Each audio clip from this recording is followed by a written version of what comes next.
I have a chance to serve on a healthcare committee, and so I'm very interested in how Florida will address really how we fund healthcare in our state. And I'm a person that believes in market-oriented approaches to the major problems we face. In education, I think that dollars ought to follow the student, and in healthcare, I think dollars ought to follow the patient. And if we reform Medicaid in that way, then I think that we'll have the platform to attack the fraud, waste, abuse, and overutilization that's plagued the taxpayers of our state.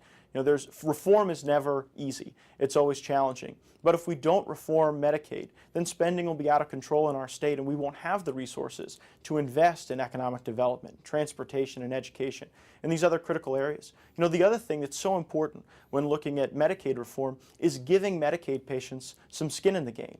If someone's on Medicaid and they're engaging in unhealthy activities, we ought to give them every incentive to not do that. So if you're a smoker and on Medicaid, to me, you ought to have to be enrolled in a program to kick your addiction to cigarettes before you can access those benefits. If you're significantly overweight, you ought to be enrolled in a weight loss program.